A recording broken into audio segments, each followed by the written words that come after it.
आप सभी का स्वागत है हमारे आज के इस नए वीडियो में। हमारे पास एक वर्टिकल मोशन का क्वेश्चन आप देख सकते हो। यहाँ पर एक इंसान इस बिल्डिंग के ऊपर खड़ा है। इस बिल्डिंग की लेंथ कितनी है 40 मीटर और इसने इनिशियल वेलोसिटी 10 मीटर पर सेकंड से इस ऑब्जेक्ट को थ्रो किया है और ये वर्टिकल मोशन कर रहा है। ठीक है, तो ऐसे क्वेश्चन के अंदर जितने भी कंसेप्ट होते हैं, लाइक इसका टाइम कैसे निकाले, डिस्टेंस क्या होगा, मैक्सिमम डिस्टेंस क्या होगा, ये सारी चीजें आज के इस वीडियो में हम समझेंगे। तो चलो बिना किसी देरी के शुरू करते हैं। यहाँ पर अगर आप देखते हो तो इनिशियल वेलोसिटी क्या है 10 मीटर पर सेकंड। ठीक है, इसने क्या किया, इनिशियल वेलोसिटी 10 मीटर पर सेकंड से इस ऑब्जेक्ट को थ्रो किया। ठीक है, इस ऑब्जेक्ट को इस पॉइंट से लेके हाईएस्ट पॉइंट तक आने में कितना टाइम लगेगा वो कैसे निकाले। तो जब ये ऑब्जेक्ट यहां से मोशन करेगा और यहां पर आएगा, इसका मतलब क्या होता है, यहां पर आते आते इसकी वेलोसिटी 0 हो जाएगी। मैक्सिमम पॉइंट पे जहां से ये ऑब्जेक्ट नीचे मुड़ेगा वहां पर उस पॉइंट पे इसकी वेलोसिटी क्या होती है, 0 होती है। यहां पे जो हमारी फाइनल वेलोसिटी होगी वो क्या होगी, 0 होगी। ठीक है, पॉइंट ए से लेके पॉइंट बी तक का जो मोशन हो रहा है उसके अंदर अगर मैं ये वाला फॉर्मूला लगाता हूं v = u + at। देखो मैं यहां पर फिर से आपको समझाने की कोशिश करता हूं कि पॉइंट ए से लेके पॉइंट बी तक जाने में कितना टाइम लगेगा वो हम निकाल रहे हैं। तो पॉइंट ए से लेके पॉइंट बी तक का मोशन अगर आप देखते हो तो यहाँ पे फाइनल वेलोसिटी क्या हो रही है, 0 हो रही है। ठीक है,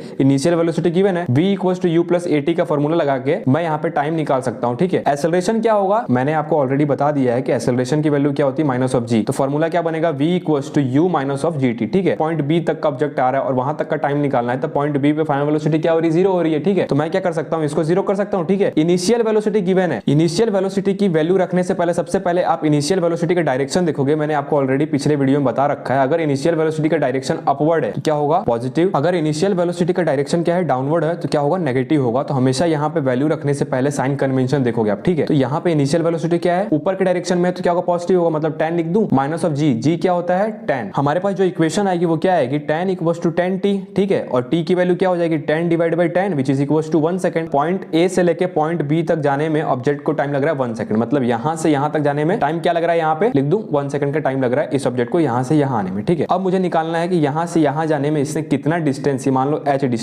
डिस्टेंस की वैल्यू क्या होगी वो निकालना है। ठीक है, h की वैल्यू मैंने क्या बताया था कि फाइनल पोजीशन अगर इनिशियल पोजीशन से ऊपर है तो h की वैल्यू पॉजिटिव लेनी है। ठीक है, मैंने आप लोगों को पहले ही बता रखा है कि साइन कन्वेंशन बहुत इंपॉर्टेंट होता है इन सारे क्वेश्चन को सॉल्व करने में। ठीक है, तो हमेशा क्या करो, साइन कन्वेंशन को अच्छे से पुट करो। साइन देख के मैंने जो सिखाया है, जैसे इनिशियल वेलोसिटी अगर अपवर्ड डायरेक्शन में तो पॉजिटिव लेना, डाउनवर्ड में है तो नेगेटिव लेना है। ठीक है, तो अब हम क्या करेंगे, हम इस हाइट की वैल्यू निकालेंगे जहां पर इसकी फाइनल वेलोसिटी 0 हो रही है। ठीक है, तो वो कैसे निकलेगा, देखो s = ut + ½ at² हमने सीखा था इक्वेशन ऑफ मोशन में, s = ut + ½ at²। ये जो इक्वेशन है अगर आप इसको वर्टिकल मोशन में चेंज करते हो तो क्या होगा, देखो s को h लिख सकते हैं, u × t को एज इट इज लिख सकते हैं, -½ gt²। ठीक है, अब क्या करना है, वैल्यू पुट कर देनी। ठीक है, h क्या होगा, देखो इनिशियल पोजीशन पॉइंट ए है और फाइनल पोजीशन पॉइंट बी है, तो h क्या कर रहा है, इंक्रीज कर रहा है। जो फाइनल पोजीशन है वो इनिशियल से ऊपर है तो h की वैल्यू क्या होगी, पॉजिटिव होगी। ठीक है, तो h मैं लिख देता हूं पॉजिटिव। ठीक है, इनिशियल वेलोसिटी क्या है 10 मीटर पर सेकंड, 10 × टाइम, ऊपर जाने में पॉइंट ए से लेके पॉइंट बी पे जाने में टाइम कितना लग रहा है, 1 सेकंड, इंटू 1 कर दूं, -½ g क्या होता है 10 × t क्या है 1 का स्क्वायर। ठीक है, इसको इसे डिवाइड दोगे तो ये 5 आ जाएगा। ठीक है, h = क्या होगा 10 - 5 which is equal to 5 metre, मतलब h की वैल्यू कितनी होगी 5 मीटर। तो यहाँ पर आप सब देख सकते हो कि हमने किस तरीके से हाइट की वैल्यू निकाल दी। पॉइंट ए से लेके पॉइंट बी पे जाने में ऑब्जेक्ट जितना डिस्टेंस कवर करेगा वो डिस्टेंस हमने 5 मीटर निकाला। ठीक है, हम यहाँ पे अब वेलोसिटी को समझेंगे कि वेलोसिटी के डायरेक्शन कैसे कैसे चेंज करते हैं, कौन से पॉइंट पे वेलोसिटी का डायरेक्शन कहाँ रहेगा और कौन से पॉइंट पे वेलोसिटी का मैग्नीट्यूड ज्यादा रहेगा कि कम रहेगा, ये सारी चीजें हम इस पे समझते हैं। देखो यहाँ पर आप लोग देख सकते हो कि पॉइंट ए से चलकर जब ऑब्जेक्ट पॉइंट सी पर आएगा, यहाँ पर पॉइंट ए पर इसकी वेलोसिटी क्या थी 10 मीटर पर सेकंड, तो पॉइंट सी पर इसकी वेलोसिटी क्या हो जाएगी 10 मीटर पर सेकंड होगी, लेकिन नेगेटिव डायरेक्शन में होगी, तो उसको क्या लिख सकते हैं, -10 मीटर पर सेकंड। इसका मतलब जब ये ऑब्जेक्ट ऊपर जा रहा है तो इसकी वेलोसिटी कम हो रही है और फाइनली क्या हो रही है, वेलोसिटी 0 हो रही है हाईएस्ट पॉइंट बी पे। फिर क्या कर रही है, इसकी वेलोसिटी इंक्रीज कर रही है और पॉइंट सी जस्ट इसके अपोजिट है, यहाँ पे देख सकते हो सामने, तो यहाँ पर इसकी वेलोसिटी क्या है -10 मीटर पर सेकंड, मतलब मैग्नीट्यूड सेम है लेकिन डायरेक्शन डाउनवर्ड है। और आपको एक और इंटरेस्टिंग चीज इसके अंदर मैं आपको बताना चाहता हूँ, ये ऑब्जेक्ट अगर पॉइंट सी से नीचे जाएगा ना तो इसकी वेलोसिटी और इंक्रीज करती जाएगी, यहाँ पर वेलोसिटी और भी ज्यादा होगी, और नीचे जाओगे तो वेलोसिटी और इंक्रीज करेगी। फाइनली ये जो आपने मोशन देखा पॉइंट ए से लेके पॉइंट सी तक का, यहाँ पर क्या होती है, यहाँ पर वेलोसिटी डिक्रीज करेगी, यहाँ पर आके इसकी फाइनल वेलोसिटी 0 होती है। ठीक है ना, ये सारी चीज आपको समझ में आ रही होगी कि वेलोसिटी 0 कब होगी भैया, जब आपका इनिशियल वेलोसिटी डिक्रीज होना शुरू कर देगा और फाइनली इस पॉइंट पे आके 0 हो जाएगा। सिंपल है ना वो तो। भाई हम ऑब्जेक्ट को फेंकते हैं, एक पॉइंट के बाद नीचे आता है, इसका मतलब क्या होता है, वहां तक जाते जाते उसकी वेलोसिटी 0 होती है। मतलब ये हुआ कि ऑब्जेक्ट को जब हम थ्रो करेंगे तो उसकी वेलोसिटी डिक्रीज करती है और जब ऊपर से वापस नीचे आएगी तो हर एक हाइट पे वेलोसिटी इक्वल होती है। फॉर एग्जांपल अगर मान लो कि यहाँ पे एक पॉइंट है और इसके जस्ट अपोजिट यहाँ पे एक पॉइंट है, मान लो यहाँ पे वेलोसिटी है v1 तो यहाँ पर भी होगी v1 लेकिन डायरेक्शन उल्टा होगा, -v1। आप समझ रहे हो, इक्वल हाइट पे वेलोसिटी इक्वल होती है, मैग्नीट्यूड सेम होता है लेकिन लेकिन डायरेक्शन अलग अलग होते हैं, बस डायरेक्शन का डिफरेंस है। और जहां से ऑब्जेक्ट को थ्रो किया है उसके नीचे अगर ऑब्जेक्ट जाता है तो उसकी वेलोसिटी इंक्रीज करती है। बस यही मैं वेलोसिटी में आप सभी को समझाना चाहता हूं। आई होप आप सभी को समझ में आया होगा कि मैं क्या कहना चाहता हूं। वेलोसिटी पहले डिक्रीज करती है फिर इंक्रीज करती है, ठीक है। एग्जाम्स में ऐसे क्वेश्चंस भी आते हैं कि मैंने एक ऑब्जेक्ट को थ्रो किया और उसको नीचे आने में कितना टाइम लगेगा। इसका मतलब ये जो ग्राउंड लेवल देख रहे हो यहां तक, जैसे फॉर एग्जांपल पॉइंट ए से थ्रो किया है तो ये ऑब्जेक्ट चल के यहां ग्राउंड लेवल पे आएगा, तो यहां तक इसको आने में कितना टाइम लगेगा, ऐसे भी क्वेश्चन आते हैं। तो चलो इसको सॉल्व करते हैं। तो अगर मैं पॉइंट ए से लेता हूं, हमेशा बोल रहा हूं कि साइन कन्वेंशन बहुत इंपॉर्टेंट है, तो मैं क्या लगाऊंगा, h equals to ut minus of half gt का स्क्वायर। ये वाला फॉर्मूला मैं यहां पे लगा सकता हूं, h equals to ut minus of half gt square, ठीक है। तो अगर आप देखते हो और देखो यहां सब्जेक्ट को थ्रो किया है ना, तो इसको मान लो ओरिजिन, ओरिजिन के नीचे जितना भी डिस्टेंस है ये क्या होगा, नेगेटिव होगा। नहीं समझे, ये क्या होगा, ये पॉइंट आपका होगा ओरिजिन, जहां से ऑब्जेक्ट को थ्रो किया है उसको हम लेंगे ओरिजिन। और ये वाला जो डिस्टेंस है नीचे में 40 मीटर,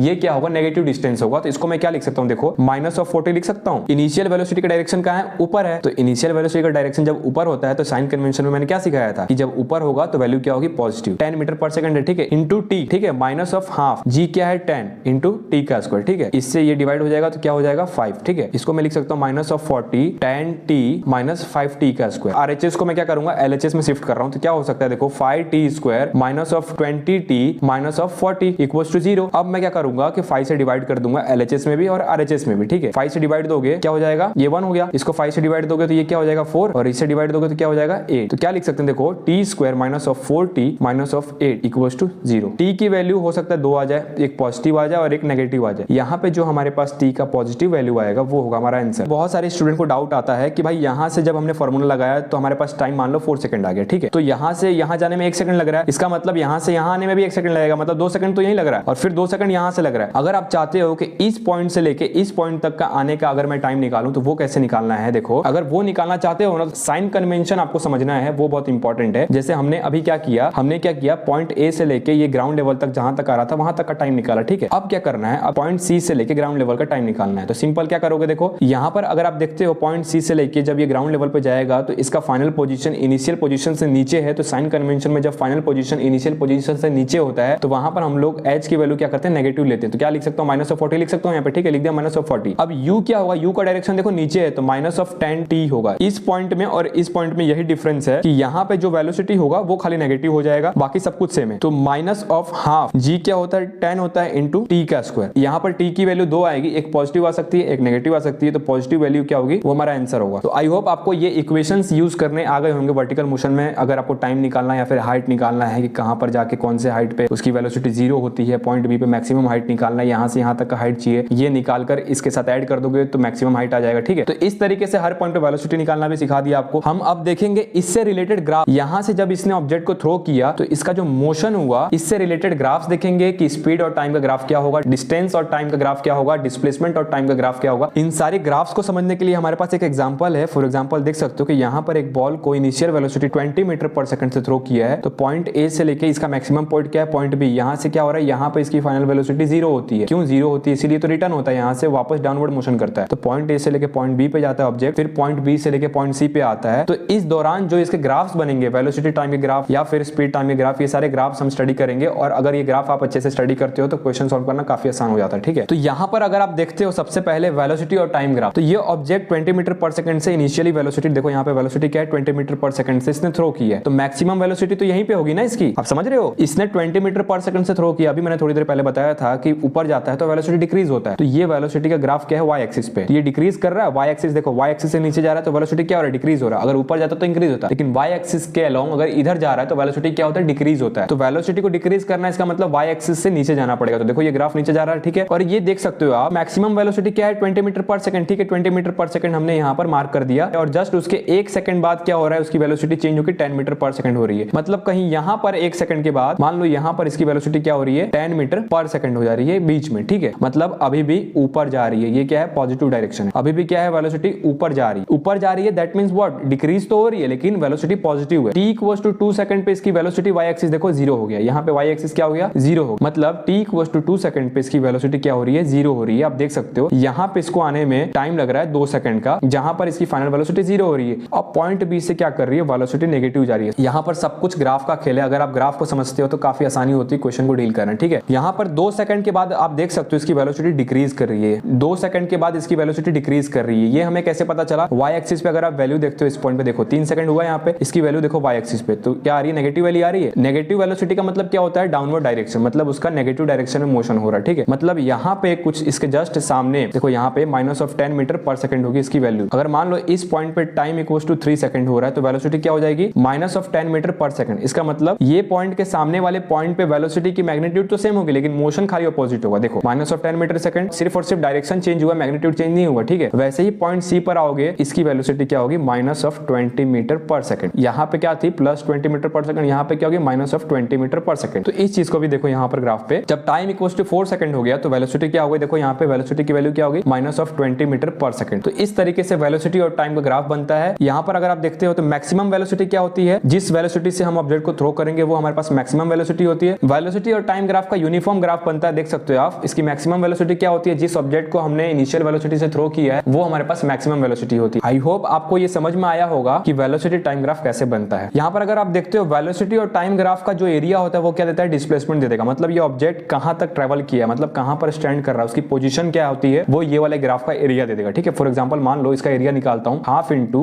बेस इंटू हाइट होता है, इस ट्रायंगल का एरिया जो ऊपर है, ठीक है। तो क्या लिख सकते हैं, हाफ इंटू बेस क्या है 2, बेस देखो 2 सेकंड, इंटू हाइट क्या है 20, इंटू 20 का तो 2 से 2 कैंसिल हो गया, मतलब 20 मीटर इसका मैक्सिमम डिस्टेंस होगा। यहां से यहां तक जाने में क्या लगेगा, इसको 20 मीटर का डिस्टेंस कवर करेगा। आपने ग्राफ से इजीली निकाल दिया। और हमें यहां पर मालूम कैसे चला कि वेलोसिटी टाइम ग्राफ हमें डिस्प्लेसमेंट देता है या फिर पोजीशन देता है, क्योंकि वेलोसिटी इंटू टाइम क्या होता है, डिस्प्लेसमेंट होता है। इसलिए जब भी आप एरिया निकालो तो उसको दोनों को इंटू करो और उसके इक्वल जो वैल्यू आती है वही एरिया देती है, ठीक है। यहाँ पे वेलोसिटी इंटू टाइम क्या दे देता है, डिस्प्लेसमेंट दे देता है। ये फॉर्मूला है, तो फॉर्मूले के हेल्प से भी ग्राफ को समझ सकते हो कि जो भी दो चीजें इंटू होगी उसके इक्वल जो भी आएगा वही हमारा ये एरिया देगा। यहाँ से आप सभी ने देखा कि हमने इस ट्रायंगल का एरिया निकाल के इसका पोजीशन निकाल दिया, ठीक है। इस तरीके से अगर मान लो कि 3 सेकंड पे निकालना है कि इसकी पोजीशन क्या होगी, तो ये वाला जो एरिया है ना, इसको माइनस कर देना ऊपर वाले से। ये वाले एरिया में से जब आप ये वाला एरिया माइनस करोगे तो 3 सेकंड में इस ऑब्जेक्ट की पोजीशन क्या होगी वो बता देगा, ठीक है। आई होप आपको ये सारी चीजें समझ में आई होगी। अब समझते हैं ये सारे ग्राफ, स्पीड और टाइम का ग्राफ समझते हैं। स्पीड और टाइम का ग्राफ क्या होता है, पॉइंट ए पर इसकी स्पीड क्या थी, मैक्सिमम थी, और पॉइंट बी पे जाते जाते डिक्रीज कर रही है, और पॉइंट बी पे फाइनली 0 हो रही है, देखो 0, लेकिन वापस पॉइंट बी से पॉइंट सी पे जा रही है तो इंक्रीज कर रही है। वेलोसिटी टाइम ग्राफ के अंदर आपने देखा ग्राफ की वैल्यू नेगेटिव आ रही है, क्योंकि वेलोसिटी एक वेक्टर क्वांटिटी और वेक्टर क्वांटिटी डायरेक्शन पे डिपेंडेंट होती है। डायरेक्शन अगर चेंज होगा तो नेगेटिव पॉजिटिव वैल्यू हो सकता है। पॉइंट ए से लेके पॉइंट बी पे जाने में इसकी स्पीड क्या कर रही है, डिक्रीज कर रही है, और पॉइंट बी से लेके पॉइंट सी पे आने में इसकी स्पीड इंक्रीज कर रही है। देखो यहाँ पर भी आपने देखा कि पॉइंट ए से लेके पॉइंट बी पे क्या कर रही है, डिक्रीज कर रही है, और पॉइंट बी से लेके पॉइंट सी पे जा रही है तो इंक्रीज कर रही है, ठीक है। डिस्प्लेसमेंट और टाइम ग्राफ देखते हैं। पॉइंट ए से लेके पॉइंट बी पे जा रहा है तो इसका डिस्प्लेसमेंट इंक्रीज कर रहा है, और पॉइंट बी से लेके पॉइंट सी पे आ रहा है तो इसका डिस्प्लेसमेंट डिक्रीज कर रहा है। पॉइंट ए से लेके जब ये पॉइंट बी पे जा रहा है और पॉइंट बी से जब सी पे आ रहा है तो इसके पास एक कर्व लाइक स्ट्रक्चर बन रहा है। आप देख सकते हो ये कर्व बनता है, क्योंकि डिस्प्लेसमेंट क्या कर रहा है, पहले इंक्रीज कर रहा है, यहां से यहां तक का इंक्रीज किया, और जब पॉइंट बी से लेके पॉइंट सी तक आएगा तो डिक्रीज करेगा। इसलिए डिस्प्लेसमेंट और टाइम का ग्राफ कुछ इस तरीके से बनता है। अब हम देखेंगे डिस्टेंस और टाइम का ग्राफ। यहां पर अगर आप देखते हो तो पॉइंट ए से लेके पॉइंट बी तक कुछ इस तरीके से इंक्रीज करता है डिस्टेंस। डिस्टेंस क्या होती है, डिस्टेंस वेक्टर क्वांटिटी नहीं होती, वो हमेशा इंक्रीज ही करेगी, डिक्रीज नहीं करेगी, ठीक है। पॉइंट ए से लेके पॉइंट बी तक गया, अब पॉइंट बी से लेके पॉइंट सी तक का वापस ये पूरा डिस्टेंस होता है। ए से बी पे गया, बी से सी पे गया, तो ये पूरा पाथ क्या होता है, डिस्टेंस होता है। तो जब ए से बी पे जा रहा है तो कुछ इस तरीके से बन रहा है, और जब बी से सी पे आ रहा है तो कुछ इस तरीके से अपवर्ड बन रहा है। ऐसे डिस्टेंस और टाइम का ग्राफ कुछ इस तरीके से बनेगा। पॉइंट ए से लेके पॉइंट बी पे ऑब्जेक्ट का डिस्टेंस कुछ इस तरीके से होगा, और पॉइंट बी से लेके पॉइंट सी का ऑब्जेक्ट कुछ इस तरीके से होगा, ठीक है। तो ये होता है डिस्टेंस और टाइम ग्राफ। अब हम देखते हैं एक्सेलरेशन और टाइम ग्राफ। एक्सेलरेशन क्या होता है, अगर मोशन वर्टिकल हो रहा है, जैसे ये आप देख सकते हो हमारे जो आसपास का एरिया है वो क्या है, ऊपर में, अगर ये शीट के ऊपर क्या है, ग्रेविटी है, तो ग्रेविटी की वैल्यू क्या होती है, -g फिक्स होती है। एक्सेलरेशन हर पॉइंट पे फिक्स है, पॉइंट ए पर भी फिक्स है, पॉइंट बी पर भी फिक्स है, और पॉइंट सी पर भी फिक्स है। मतलब एक्सेलरेशन की वैल्यू क्या है, इसके पॉइंट ए और बी और सी, क्योंकि वर्टिकल हो रहा है मोशन, और वर्टिकल मोशन का मतलब ग्रेविटी में होता है, और जब भी ग्रेविटी में होता है एक्सेलरेशन की वैल्यू फिक्स होती है तो इसका स्ट्रेट लाइन बनेगा, एक ही वैल्यू रहती है, ये वैल्यू फिक्स रहेगी। जब भी मोशन वर्टिकल होगा तो स्ट्रेट लाइन बनेगा एक्सेलरेशन और टाइम ग्राफ के बीच में। आई होप आपको ये वीडियो अच्छा लगा होगा, सारे कंसेप्ट क्लियर होंगे वर्टिकल मोशन में। तो मैं हमेशा क्या किया करूंगा कि एक ही क्वेश्चन लाऊंगा, उसके अंदर सारे कंसेप्ट को ऐड कर दूंगा, ताकि आपको बहुत सारे क्वेश्चन एक साथ देखने की जरूरत नहीं पड़ेगी। आप एक वीडियो ही देखते हो तो सारे कंसेप्ट लगभग सारे क्लियर हो जाएंगे। अगर आपको ये वीडियो अच्छा लगा तो लाइक कर देना, चैनल पर नए हो तो सब्सक्राइब कर देना। Thank you so much for watching this video. मिलते हैं किसी नए वीडियो में, तब तक के लिए बाय।